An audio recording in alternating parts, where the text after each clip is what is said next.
Welcome to my channel solution in your hand. आज आपण इयत्ता तिसरीसाठी इंग्रजी विषयासाठी 1.6 फ्लाइंग मॅन पाहणार आहोत. पहिला, read and circle the words related to flying. Flying म्हणजे उडणे. फ्लाइंगसाठी रिलेटेड वर्ड्स म्हणजे त्याच्याशी संबंधित असणारे शब्दांना तुम्ही गोल करा असं सांगितले. पहिला शब्द आहे सी. सी म्हणजे समुद्र. दुसरा शब्द आहे काईट. काईट म्हणजे पतंग. तिसरा शब्द आहे बर्ड्स. बर्ड्स म्हणजे पक्षी. बुक म्हणजे पुस्तक. पेन माहिती आहे तुम्हाला. एरोप्लेन म्हणजे विमान. बस माहिती आहे. आणि मॅन म्हणजे माणूस. आता इथं काईट, बर्ड्स, त्याच्यानंतर एरोप्लेन आणि मॅन हे फ्लाइंग साठी रिलेटेड शब्द आहेत. आता माणूस कसा उडेल, तर माणूस उडताना हा एरोप्लेन किंवा पॅराशूटचा वापर करू शकतो. Listen and sing. Flying man up in the sky, where are you going to, flying so high. आता इथं हा माणूस पॅराशूट घेऊन उडतोय. त्याला विचारलंय की उडणाऱ्या माणसा, तू आकाशामध्ये उंच उडत आहेस, तू कुठे निघाला आहेस, उडत उडत उंच कुठे निघाला आहेस असं विचारलेलं आहे. Flying man with wing so light, show me the stars that shine in the night. उडणाऱ्या माणसा, तुझे पंख आहेत ते हलके आहेत आणि तू काय कर की रात्रीच्या वेळी जे आकाशात चांदण्या चमकतात त्या मला तू दाखव. Over the mountains over the sea, flying man can't you take मी.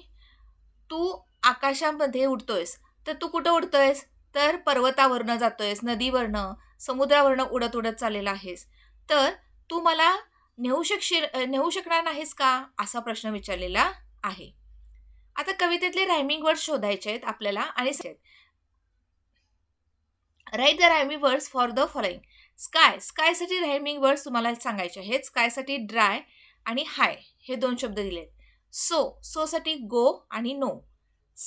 साठी मी आणि बी हे 2 रायमिंग वर्ड्स इथे दिलेले आहेत. Observe the picture and label it. आता इथे तुम्हाला एक चित्र दिलेलं आहे आणि त्या चित्रात आपल्याला जिथं बॉक्स दिलेला आहे तिथं आपल्याला नावं लिहायचे. आता इथं बघा, पहिल्यांदा पर्वताचे इथं दिलंय. पर्वताला इंग्लिशमध्ये माउंटन म्हणतात. सूर्य दिलेला आहे. सूर्याला इंग्लिशमध्ये काय म्हणतात, सन म्हणतात. ट्रीच्या इथं तुम्हाला एक बॉक्स दिलेला आहे. ट्री म्हणजे झाड. आता इथं पाणी वाहतंय, हे नदीचं चित्र आहे. इथं तुम्हाला बॉक्स दिलेला आहे, तिथं रिव्हर लिहा. रिव्हर म्हणजे नदी. नेक्स्ट आहे फुलं. फुलांच्या इथं काय लिहिणार तुम्ही, फ्लॉवर.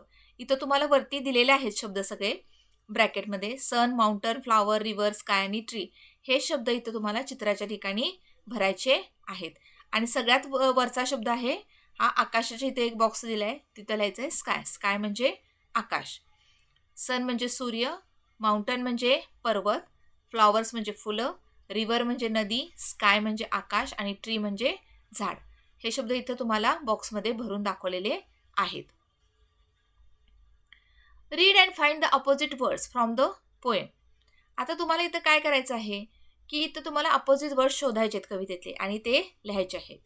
आता डाऊन कुठलं येणार आहे, अप. डाऊन म्हणजे खाली आणि अप म्हणजे वर. अंडर म्हणजे सुद्धा खाली, अंतर सोडून खाली असतं त्याला अंडर म्हणायचं. ओव्हरचा अर्थ काय येतो, वरच येतो. म्हणजे कसं, पंखा आपल्या डोक्याच्या वर आहे पण कसा आहे तो, अंतर सोडून वर असतो, त्याला म्हणायचं ओव्हर. कमिंग म्हणजे येणं. गोईंग म्हणजे जाणे. Coming, going. नेक्स्ट आहे गिव, टेक. गिव म्हणजे घेणे, टेक म्हणजे देणे. लो आणि हाय. लो म्हणजे कमी, हाय म्हणजे जास्त. लोचा अर्थ खाली आणि हाय म्हणजे वर असा पण घेतला जातो. डे आणि नाईट. डे म्हणजे दिवस, नाईट म्हणजे रात्र. आता इथं तुम्हाला काही कोडी दिलेल्या आहेत, त्याच्यावरनं तुम्ही काय करायचे, उत्तरं सांगायचे. हू एम आय, मी कोण आहे. I fly in the sky, मी आकाशात उडतो. आय हॅव विंग्स, मला पंख आहेत. I am not a bird, पण मी पक्षी नाही. मला पंख आहेत, मी आकाशात उडतो, पण मी पक्षी नाही. तर मी कोण, एरोप्लेन. एरोप्लेनला पंख असतात, तुम्हाला बघितले तुम्ही. I am small, kids fly me. I come with a string. आता मी लहान आहे, मुलं मला आकाशात उडवतात आणि मला स्ट्रिंग्स म्हणजे दोरी सुद्धा आहे. मी कोण आहे, तर मी आहे काईट. काईट म्हणजे पतंग. Next, I am animal. I have stripes on my body.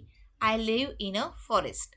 आता मी एक प्राणी आहे, मी जंगलात राहतो आणि माझ्या अंगावर स्ट्रिप्स म्हणजे पट्टे आहेत. मी कोण आहे? तर मी टायगर आहे. Next, I float in the sky. I can bring a gentle shower. I can hide the sun. मी आकाशात फ्लोट म्हणजे तरंगणे. फ्लोट म्हणजे काय? तरंगणे. स्काय म्हणजे आकाश. मी आकाशात तरंगतो. मी काय करतो? शॉवर. शॉवर म्हणजे इथं पाऊस असा अर्थ घ्यायचा आहे. पाऊस पडतो. I can hide the sun. मी काळे ढग आले आकाशात तर काय होतं? तर काळ्या ढगामुळं आकाशातील सूर्य झाकला जातो. आय कॅन हाईड द सन म्हणजे मी सूर्याला झाकतो. मी कोण? तर मी आहे क्लाउड. अशा रीतीनं आपण फ्लाइंग मॅन ही कविता आज पूर्ण केलेली आहे. त्याच्यावरचा स्वाध्याय सुद्धा इथं तुम्हाला सोडवून दाखवलेला आहे. Thank you for watching my video. Please like, share and subscribe the channel.